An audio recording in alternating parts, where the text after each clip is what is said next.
All right, moving on to section 1.10, applications of multiplying polynomials. After this lesson, you should be able to set up an expression to represent an application problem. Again, all of these are going to be dealing with area. So example number 1 says multiplying polynomials in an area application problem. It says, when reading some schematics of a rectangular garden, you see that the binomial x plus 8 feet represents the length, and the binomial x minus 1 feet represents the width. It says write an expression that represents the total area of the garden in the form x squared plus bx plus c by using the distributive property.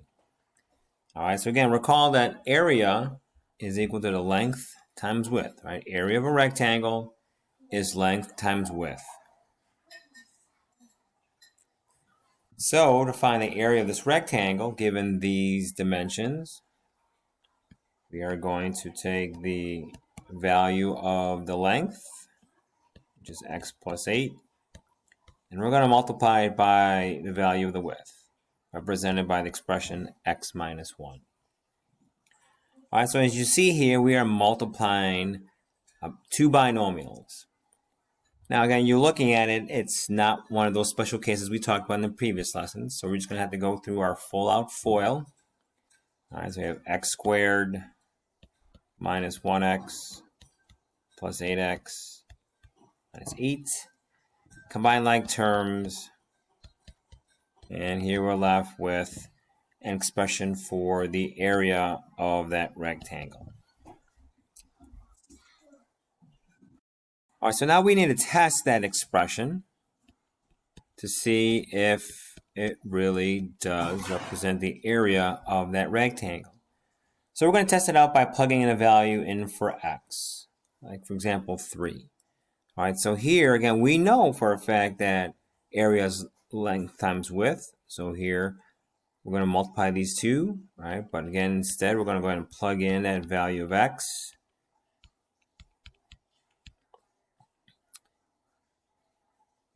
And so we get 2 times 11, or 22. Plug the exact same value of 3 into this expression.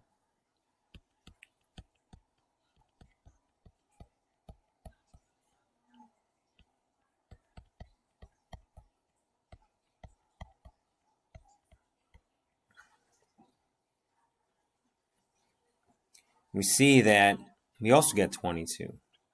Okay. So we know that this application does work. So let's see if we can set up an expression to find the area. We're given that the length of a rectangle cement pad on a playground is 3 meters longer than the width. The width is 5x meters. Okay, so again, the hint here, as always with these with any word problem, is that you may want to draw a picture and label the measurements on the sides to see if they can help you figure out the expression for area. Okay, so let me give you some time here to see if you can figure this out on your own.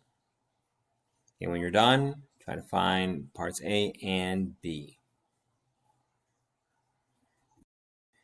All right, so given that the length of the rectangle is 3 meters longer than the width, all right, so we have an expression here to write for the length, right?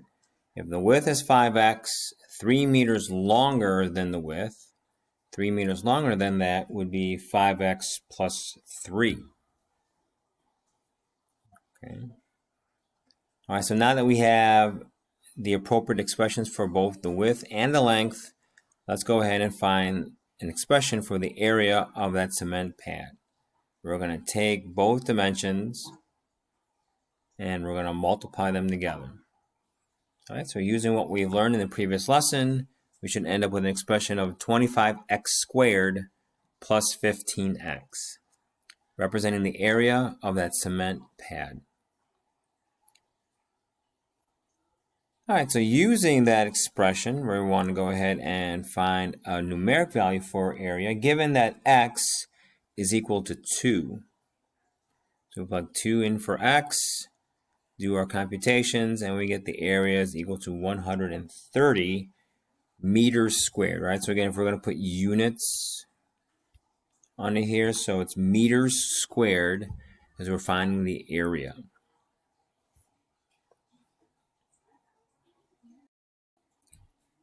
Okay, so now we move on to problem like number 3, where the shape that we're dealing with is an irregular shape, right? But what we can do with these type of problems is that we can break it down into shapes that we are familiar with. So again, this problem is asking us to find the area of this figure. All right, so we're going to break it down to where we're, again, looking for rectangles. Because, again, we've been practicing that we can find the dimensions, right, the length and the width of a rectangle. Finding the area, right, simply means we're multiplying them together.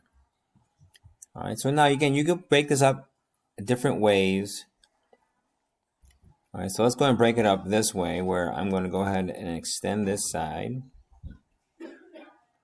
And extend this side, so that we're looking at 3 different rectangles, right? Rectangle number 1, rectangle number 2, and rectangle number 3. So if we want to find the area of this irregular shape, this irregular figure, the plan is going to be, we're going to find the individual areas of the 3 rectangles and then add them all up. Okay, so let me give you some time to see if you can figure out the areas of these 3 rectangles, and then that should give you an expression or some expressions that you can use to find the area of the entire figure. All right, so again, let's take a look at area number 1. Again, it's a rectangle, which we have the dimensions for. Right? Length is 2x. Width is x. Okay. So that's the dimensions we're going to use to find the area of that first rectangle. Now let's go ahead and look at area number 2. Okay, so here we see that we're given this side, this value here is x. Well, how long is this side? Well, if you go back to, and we remember that when we first found the area of this rectangle, all right, remember we had the dimensions of this length, 2x. But if we transfer that thought to this side, again, this is the opposite side of that rectangle. All right, so if this rectangle side is 2x and this side is 2x, well, this little piece right here has a length of x, so that means this side has to have also a length of x for that to make that 2x side. Okay, so with that, we have information to find the area of that rectangle, which essentially is basically a square. X times x, or x squared. Now moving on to area number 3. Again, we have one dimension is 2x, so we need to find this dimension. But again, if we go back to this side of the figure, and we're imagining this big giant rectangle, if this side is 2x, then this side over here has to also be 2x. All right, so that's going to give us the dimensions we need to find the area of this area. 2x times 2x, or 4x squared. All right, so to find the total area of that irregular figure, we're simply going to add the 3 individual areas, and that gives us 7x squared.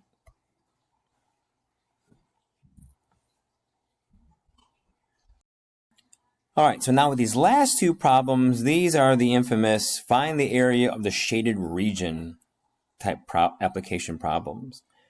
Okay, so again, the best way to approach these type of problems is about finding a combination of a bigger area and a smaller area.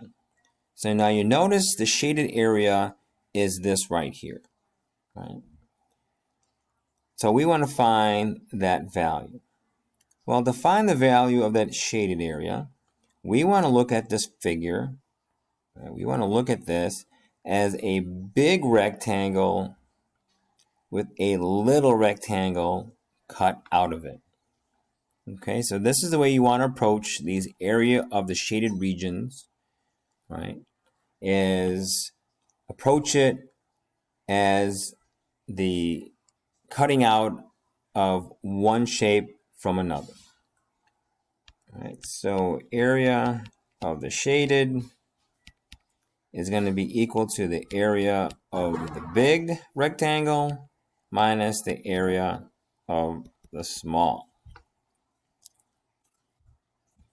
Okay, so the big rectangle has dimensions 12 and 10. The area of the small rectangle has dimensions of 7 and 2.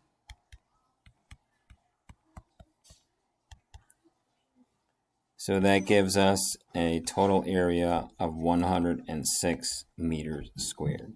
So that's the area of the shaded. Again, the approach is taking the area of the bigger figure, and we're going to subtract the area of the smaller figure. All right, so with that, let's see if you can do part C on your own. We want to find the area of this shaded region.